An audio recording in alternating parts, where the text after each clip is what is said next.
श्री स्वामी समर्थ। तुम्हा सर्वांचे आपल्या यूट्यूब चॅनलवरती मी अगदी मनापासून स्वागत करते। तुमच्या मनातील सर्व चांगल्या इच्छा स्वामी महाराज पूर्ण करोत हीच स्वामींच्या चरणी प्रार्थना करते आणि आजच्या व्हिडिओला सुरुवात करते। अतिशय पवित्र आणि व्रतवैकल्यांचा मानला जाणारा महिना म्हणजे श्रावण आजपासून सुरू झालेला आहे आणि उद्या आहे श्रावणातील पहिलाच मंगळवार। तर आपल्याला उद्याच्या दिवशी कुलदेवीला एक वस्तू अर्पण करायची आहे। ही वस्तू कशी अर्पण करायची, कोणतीही वस्तू असणार आहे ज्यामुळे आपली कुलदेवी प्रसन्न होईल आणि आपल्याला आशीर्वाद देईल। आपल्या घरातील जे काही प्रॉब्लेम आहेत किंवा जे काही आपलं दुर्भाग्य आहे, आपली गरिबी आहे, तर ती संपेल आणि आपली प्रगती होईल, भरभराट होईल। तर यासाठी हा उपाय जो आहे तर तो करायचा आहे।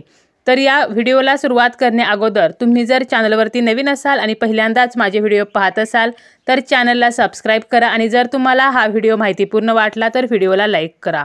आपण आपल्या गुरूंचं करत असतो, आपल्या इष्टदेवतेचं करत असतो, ग्रामदेवतेचं करत असतो, त्याचप्रमाणे आपल्याला आपल्या कुलदेवीची सुद्धा सेवा करायची असते। कारण तुम्ही इतर कितीही देवदेव करत असाल आणि जर तुम्ही कुलदेवीची सेवा करत नसाल तर मात्र कुलदेवी जी आहे तर ती आपल्यावरती नाराज होते आणि अशा घराची कधीही प्रगती होत नाही।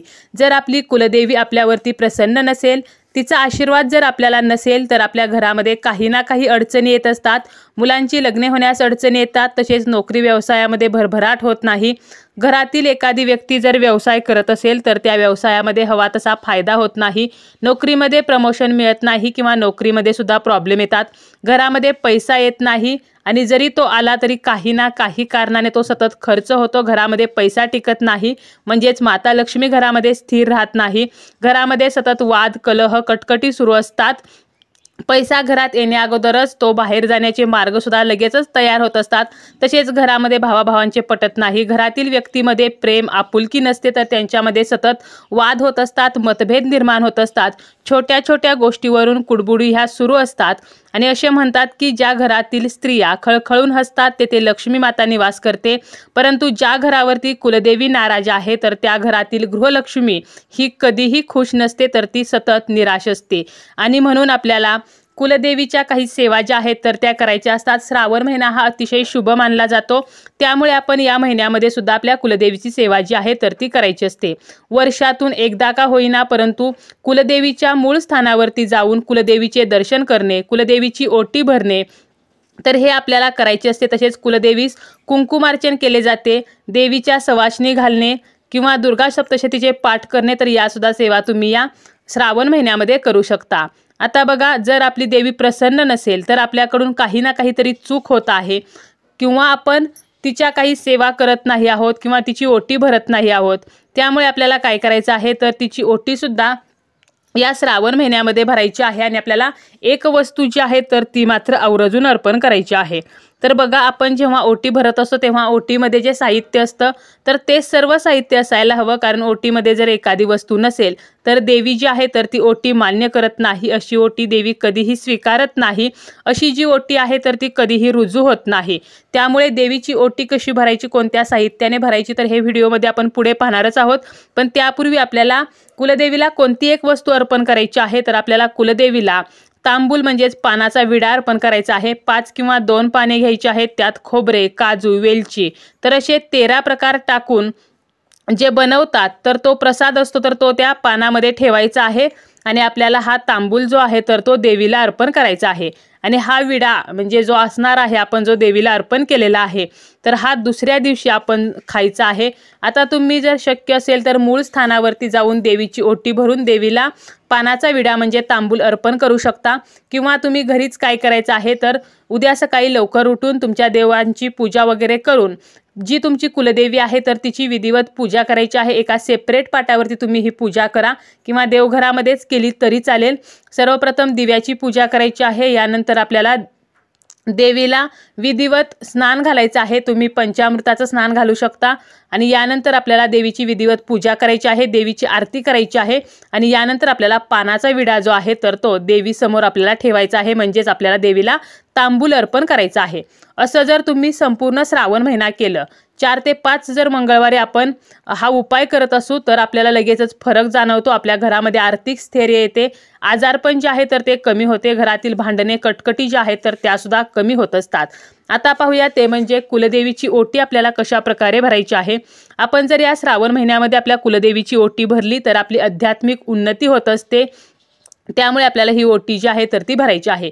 अगोदर सांगितल्याप्रमाणे शक्य असेल तर कुलदेवीच्या स्थानावरती जाऊन ही ओटी भरा, कारण वर्षातून एकदा का होईना परंतु आपल्याला कुलदेवीच्या स्थानावरती जाऊन तिची ओटी ही भरायचीच असते। आणि जर तुम्हाला शक्य नसेल तर तुम्ही तुमच्या देवघरामध्ये जी देवीची मूर्ती असेल, देवीचा टाक असेल तर त्याच्यासमोर ओटी भरली तरी सुद्धा चालेल। आणि ही जी ओटी आहे तर ती आपल्याला काय करायची आहे तर एखाद्या तुम्ही सौभाग्यवतीला देऊ शकता, किंवा ही ओटी तशीच ठेवून जेव्हा कधी तुम्ही देवीच्या मूळ स्थानावरती जाल तर त्यावेळेला तेथे नेऊन देवीला अर्पण सुद्धा करू शकता। आता ही ओटी का भरायची तर आपल्या घरामध्ये धनधान्याची वृद्धी व्हावी, सुख समृद्धी यावी, तर यासाठी ही ओटी भरली जाते। ओटीमध्ये साहित्य काय असायला हवं? साडी असायला हवी। साडी ही काठपदराची नऊवारी साडी असावी, सुती रेशमी साडी असावी, कारण सुती रेशमी जी साडी असते यामध्ये सात्विक लहरी ज्या आहेत तर त्या लवकर कॅप्चर होत असतात, त्यामुळे साडी घेताना आपल्याला सुती आणि रेशमी साडीच घ्यायची आहे, कारण देवीकडून ज्या येणाऱ्या सात्विक लहरी आहेत तर यामुळे आपल्याला त्या मिळत असतात। साडी असताना हिरव्या रंगाची असावी किंवा तुम्ही लाल रंगाची घेऊ शकता, परंतु श्रावण महिना आहे, श्रावण महिना आणि हिरवा रंग निसर्गाचा यांचा जवळचा संबंध आहे, म्हणून साडी ही शक्यतो हिरव्या रंगाचीच घ्यायची आहे।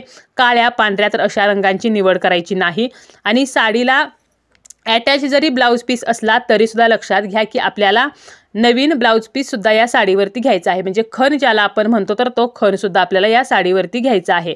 यानंतर नारळ लागणार आहे। देवीकडून येणाऱ्या ज्या सात्विक लहरी आहेत तर या नारळामध्ये आकर्षित केल्या जातात।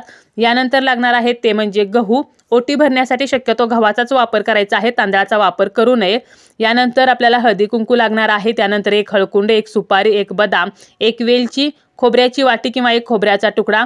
सौभाग्यवान घ्यायचा आहे, त्यामध्ये तुम्ही हिरव्या बांगड्या घेऊ शकता किंवा एखादं छोटंसं मंगळसूत्र घेऊ शकता।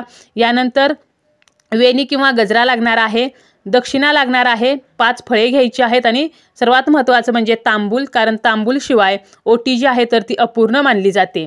आता काय करायचं आहे तर बघा, तुम्ही जर मूळ स्थानी जाऊन ही ओटी भरणार असाल तर देवीच्या चरणाजवळ साडी ठेवताना ती साडीची घडी जी आहे तर ती आपल्याला ओपन करून ठेवायची आहे। आणि ओटीमध्ये वापरलेल्या ज्या सर्व वस्तू असणार आहेत तर त्या मांगल्य, विघ्न निवारक, सौभाग्यदायक असतात, आणि तसेच या वस्तू ज्या आहेत तर त्या अखंडता, अक्षयता, आरोग्यदायक आणि शुभदायी सुद्धा मानल्या जातात। ही ओटी अगोदर ताटामध्ये तयार करावी। प्रथम स्वतःला हळदी कुंकू लावावे। एका ताटामध्ये आपल्याला साडी ठेवून त्यावरती खण ठेवायचा आहे, त्यावरती गहू, त्यावरती नारळ आणि जे काही ओटीचं साहित्य आहे सौभाग्यवान वगैरे तर ते सर्व ठेवायचं आहे। नारळाची शेंडी जी आहे तर ती आपल्याला देवीकडे करायची आहे, आणि यामध्ये आपल्याला दक्षिणा सुद्धा आवर्जून ठेवायची आहेत। आणि जी स्त्री ओटी भरणार आहे तर तिने हे ताट उचलायचं आहे, आपल्या छातीजवळ न्यायचं आहे, आणि नंतर ही ओटी जी आहे तर ती देवीच्या चरणाजवळ ठेवायची आहे। या ओटीतील थोडेसे गहू जे आहेत तर ते आपल्या ओटीमध्ये घ्यायचे आहेत। देवीला मनोभावे प्रार्थना करायची आहे की मी तुझी यथाशक्ती ओटी भरलेली आहे, तुझा आशीर्वाद आमच्यावरती राहू दे, आम्हा सर्वांचे कल्याण कर, घरामध्ये सुख समृद्धी नांदू दे, आणि ओटी भरताना काही चूकभूल झाली असेल तर मला क्षमा कर, अशी क्षमा प्रार्थना सुद्धा करायची आहे। तर अशा प्रकारे श्रावण महिन्यामध्ये कुलदेवीची आपण ओटी भरू शकतो। आणि काहीच जर तुम्हाला शक्य झालं नाही तर अगोदर सांगितल्याप्रमाणे पानाचा विडा जो आहे तर तो तुम्ही प्रत्येक मंगळवारी आपल्या कुलदेवीला अर्पण करू शकता, आणि हा विडा आपल्याला दुसऱ्या दिवशी खायचा आहे।